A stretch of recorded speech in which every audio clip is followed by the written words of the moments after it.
Four conversations in this chapter. Conversation number one between Lee and Adam, and they discuss what the best mode of communication is with Kathy, and they both very quickly agree that face-to-face is best and not to do any of this in writing. Conversation number two is between Adam and Kathy. This is the second time since Kathy has shot Adam that they have talked. Adam handled it great the first time, and this time is even better. He feels safe and she feels suspicious. She is, for the first time in the novel, the first time that Adam has seen her, she is afraid. She is outplayed in a verbal, emotional, relational game of chess. Adam is not even trying to win, and he's winning. He simply has reached detachment. He has reached not worshiping her, not making an idol out of her. He just simply doesn't care. He's reached the stoic ideal and really genuinely doesn't care what she does or doesn't do with the money, and unintentionally that gives him all the power dynamic in the relationship. Since Kathy seems to only care about the power dynamic, she doesn't know what to do with someone who is not greedy. Also, we remember a deal she had with the sheriff that she could proceed with her whoring ways as long as she was quiet about it and as long as she never revealed her true identity. Well, if she's going to take advantage of this inheritance from Charles, then she'll have to reveal her true identity. So she's got two things working against her. Adam no longer needs her. He's got all the power. And number two, there's this opportunity for $45,000, $50,000. But how is she going to access that money and keep her end of deal with the sheriff?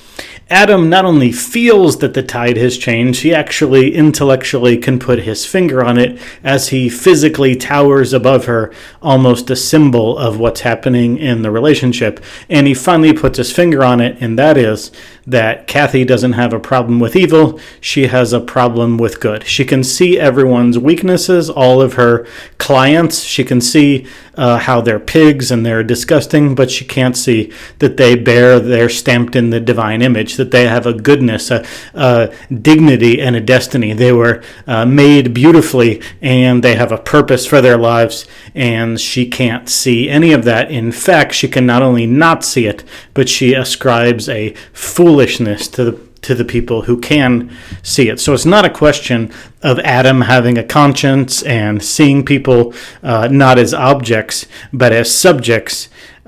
She not only doesn't have that, she actually thinks that concept is foolish. And then something very interesting happens as Adam exits. Well, the doorway from the POV of Kate, the doorway is blurry. Why? Because she's crying. She's crying mad and she's crying sad. And we just put Cal to bed at the end of the last chapter, crying because of the person he is. And so Cal, it seems to be one kind of tears, and Kathy another kind of tears, in my humble opinion. Cal has a regret and a remorse for the kind of person he's turning into, and Kathy, it seems more like she's just gotten caught and she's frustrated. So that's the first two of four conversations. The first quick conversation between Lee and Adam. The second key conversation between Adam and Kathy, in which Adam wins. And then Adam checks the time, and he's still got 2 hours to catch his train. So why not go to the Steinbeck household, where little John Steinbeck lives, with his mother Olive, formerly Olive Hamilton, where Liza Hamilton, Samuel Hamilton's widow, is now living. So they go in, and before he talks to Liza for the third conversation, he notices a photo of Samuel.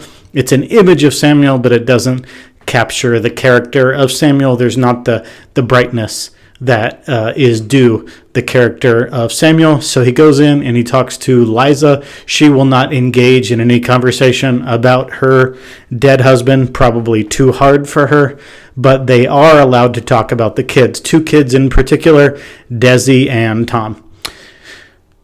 Adam lets Liza know that he wants to educate the boys in Salinas, and Liza wants Desi to follow her plan of moving from Salinas back to the ranch, and so she proposes a 1-for-1 trade. where Desi can go back to the Hamilton Ranch, but also utilize the Trask Ranch, perhaps. And Adam can live in the Hamilton. So it's kind of a beautiful coming together of Samuel Hamilton and at least one of his children's house Adam can possibly live in, and Adam's offspring can benefit from a Salinas education. So they talk about Desi, and then they talk about Tom, and Adam mentions that he's seen Tom, and we get a sort of preview of the next few chapters with this talk of Desi and Tom. Desi will move out of Salinas and back to the ranch, and Tom is having a hard time at the ranch. So Desi has lost love, and so she's leaving Salinas for the ranch because of sadness, and Tom is at the ranch with sadness over the passing of his father. So we have two grieving siblings both at the ranch, and that will set the table for the next few chapters, and that is chief on Liza's mind, and she wants Adam to help out in any way possible by just visiting Tom so he's not as lonely.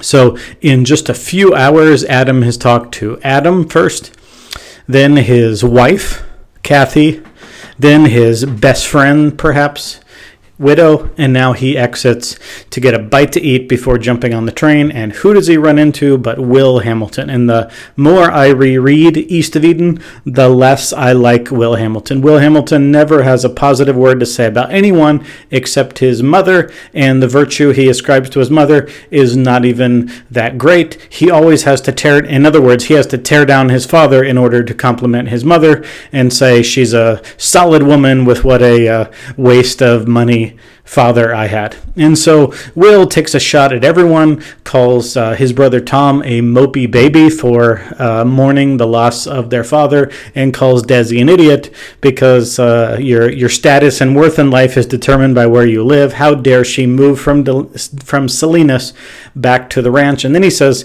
that he's not going to let her do that, and calls Tom again a mopey baby. So really, really unlikable Will sees everything in a dollars and cents or practicality, and it just shows that East of Eden, even if you have the most loving father and the most solid mother, even seemingly a perfect pairing like Samuel and Liza Hamilton, sort of balancing out not each other's character flaws, but just balancing each other's weakness, and you have almost the perfect parenting duo, you can still get a Will Hamilton who didn't really get the message about love and beauty and poetry and creativity and relationships, and purely is a dollars and cents kind of guy. So East of Eden, it doesn't matter.